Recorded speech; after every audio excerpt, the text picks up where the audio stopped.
ध्यान रखने वाला है। इसलिए आम सभाओं में बेरोजगारी के आंकड़े और संसद में बेरोजगारी के आंकड़े दोनों का प्रभाव अलग है। इसलिए समय और अभ्यास प्रतिनिधि सभाओं में तो उससे ज्यादा आवश्यक बनता है। श्रोता अलग होते हैं। संसद में कोई श्रोता नहीं होता, जो बैठा होता है। आपके पार्टी के लोग आपको नहीं सुनते तो सामने वाले क्या सुनेंगे?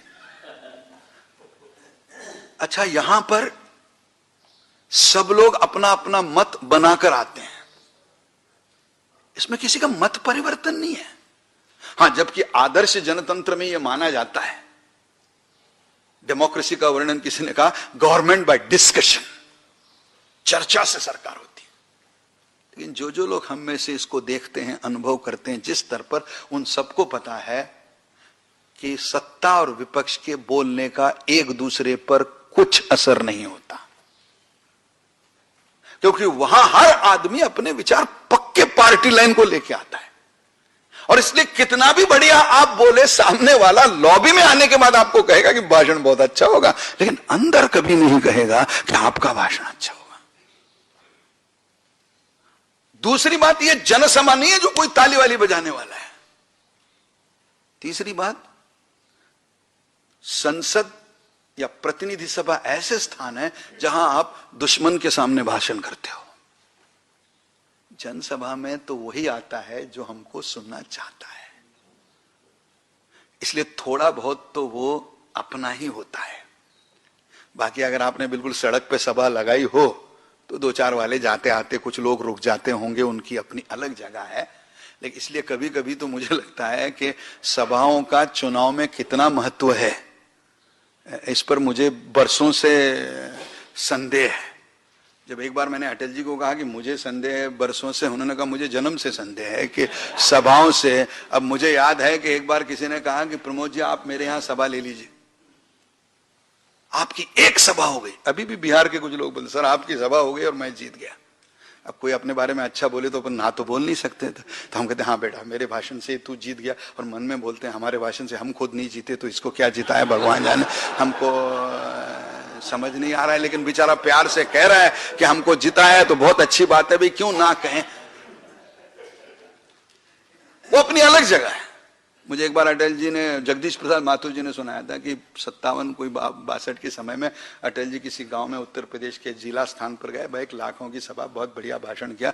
भाषण इतना अटल जी का प्रभावी हुआ कि जगदीश प्रसाद माथुर जी ने पड़ोस में बैठे थे, उन्होंने कहा अटल जी अभी अगर वोट हो जाए ना तो हम चुनाव जीत जाएंगे। तो अटल जी ने उठते उठते कहा वोट अभी करवाइए, काउंटिंग अपन गाँव के बाहर जाने के बाद करवाना, लेकिन इसका पता कुछ है नहीं। और इसलिए जो जनसभा होती है उसमें अधिकांश लोग ऐसे होते हैं जो आपके समर्थन के होते हैं। लेकिन जब आप संसद में बोलते हो तो वहां उस आक्रामकता की आवश्यकता नहीं। और अच्छी बात तो यह होगी कि शुरू में सौम्यता से बोलिए, जिससे ज्यादा तू मैं ना हुई, और अच्छे जो पॉजिटिव मुद्दे हो शुरू में डालिए, और जब आखिरी समय 5-7 मिनट का हुए तब आपको जो कंट्रोवर्शियल चाहिए बोले, ताकि तू मैं हो भी गई तो सदन एडजन हो जाएगा, तो अपना तो भाषण हो गया, बाद में जो होगा सदन का होगा, उसको अपने से क्या लेना देना है। और इसलिए जनसभा में संवाद करना और संसद में संवाद करना, इसमें अंतर है। और सबसे बड़ा अंतर संसद में यह है कि संसद में सदस्यों के लिए कोई भाषण नहीं करता। संसद में हम भाषण करते हैं जनता के लिए, और वो जनता तक भाषण पहुंचता है ऊपर बैठे वाले पत्रकारों से। और इसलिए हमारा भाषण 9 मिनट का हो या 90 मिनट का, अगर पत्रकार उसमें से मुद्दा उठा नहीं पाए तो दूसरे दिन इतना ही आएगा, अटल जी, अडवाणी जी इत्यादि का भाषण हुआ। तो आप खुशी मनाइए कि ये जो इत्यादि है उसमें आपका भी नाम लिखा गया है, ये समझिए। बाकी अटल जी, अडवाणी जी तो बोल ही थे, बाकी तो इत्यादि में तो हम आ ही गए। अब घर वालों को पता नहीं चलेगा कि ये इत्यादि आपके लिए लिखा है, इसलिए आप जाके बता सकते हो कि ये इत्यादि मेरे लिए है, ये इत्यादि। और लेकिन अगर आपके भाषण में कोई ऐसा 1 या 2 मुद्दे हों जो मुद्दे ढंग से समाचार पत्रों के लिए नए लगते हो, तो बड़े बड़े लोग बोलने के बाद भी आप अगर हटके अलग कोई अच्छा मुद्दा बोलो तो न को वो सामने वाले के दिल तक उतरेगा, वो दूसरे दिन समाचार पत्रों में छपेगा। ये देखिए, जब वक्तृत्व बैठकों में करना है तो उसमें आप बिल्कुल अनौपचारिक रह सकते हो। बैठ के बोलिए, खड़े होकर बोलिए, उसमें स्पष्ट बोल सकते हो, स्नेह से बोल सकते हो, उसमें डरने की बात नहीं है।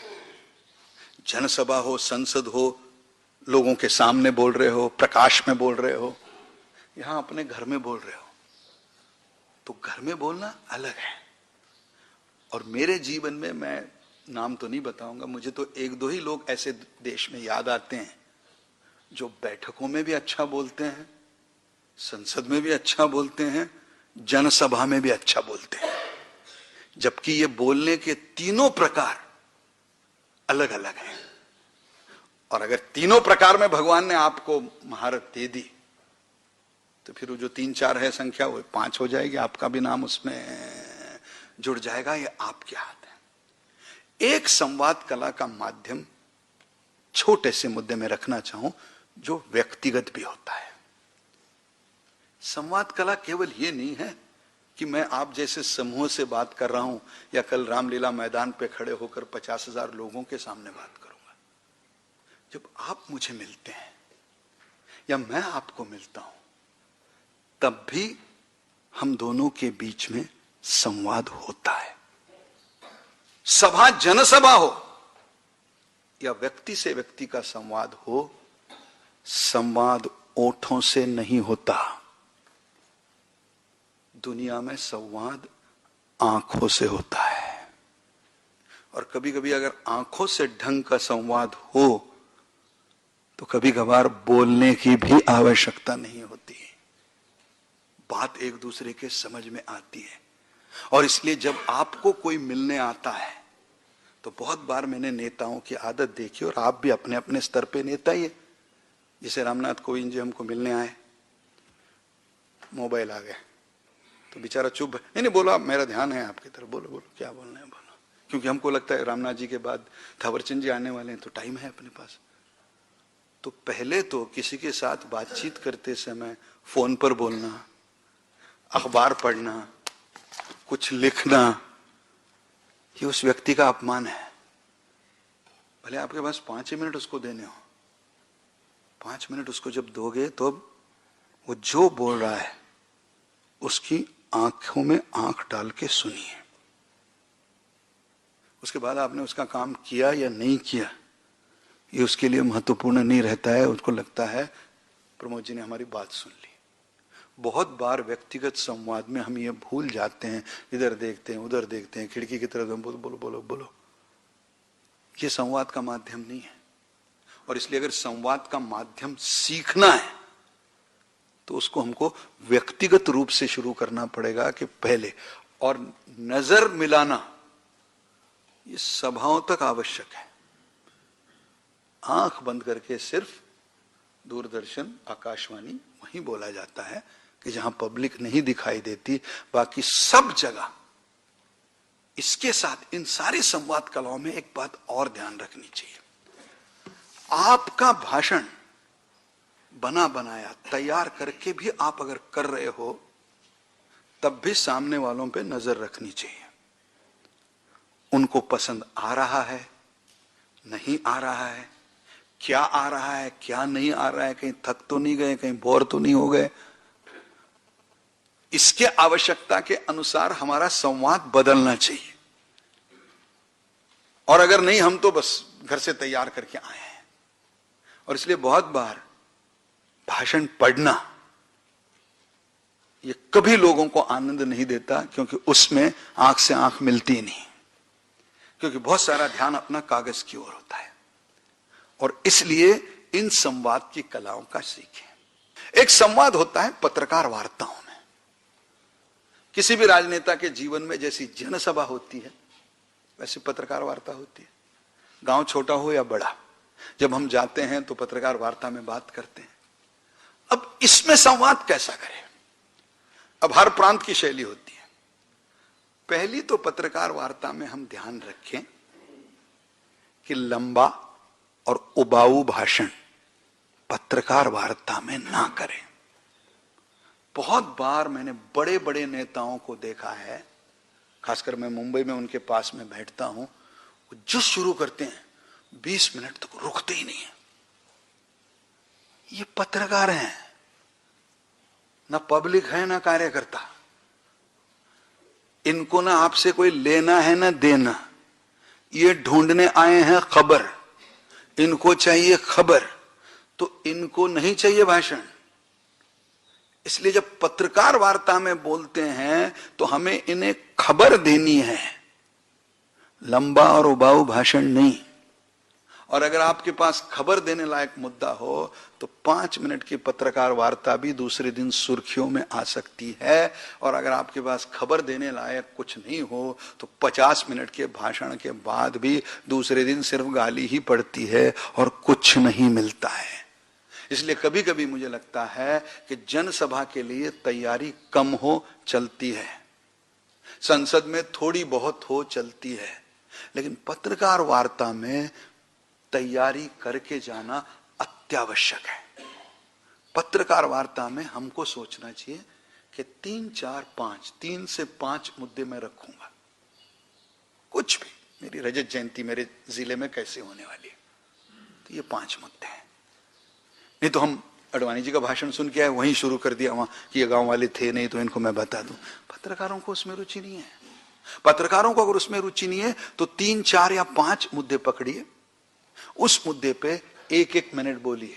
हम ऐसा कार्यक्रम करने वाले, ये करने वाले, ये करने वाले, ये करने वाले। मेरे हिसाब से अगर आप पूछो तो आदर्श पत्रकार वार्ता में जो पत्रकार वार्ता ले रहा है उसको 10 मिनट से ज्यादा बोलने की कभी भी आवश्यकता नहीं होनी चाहिए।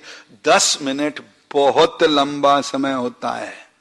10 मिनट का अगर वो दूसरे दिन छापेगा तो उसको आधा पन्ना खर्चा करना पड़ेगा। इतने मुद्दे आप 10 मिनट में रख सकते हो।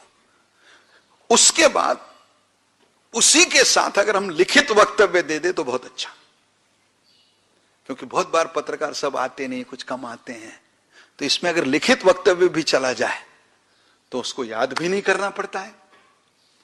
तीसरी बात, प्रश्नों के जब उत्तर देते हैं तो वो भी छोटे, जो पूछा है उससे जुड़े हुए प्रश्नों का भी उत्तर, प्रश्नों का ही उत्तर दें, उसमें भी लंबी बात ना कहें। और इसमें जुड़ी आखिरी और अंतिम बात, हर प्रश्न का उत्तर देना यह कोई कानूनी मजबूरी नहीं है। बहुत बार हम लोगों को लगता है कि पत्रकारों को यह संवैधानिक अधिकार है कि वो हमें कुछ भी पूछ सकते हैं और हमें जवाब देना ही चाहिए। ऐसा उनको कोई अधिकार नहीं है। एक नया माध्यम संवाद में आया है जो 8-10 साल पहले इतना बड़ा नहीं था जितना आज बना है, और वह है टेलीविजन। 10 साल पहले अगर आप सफर करते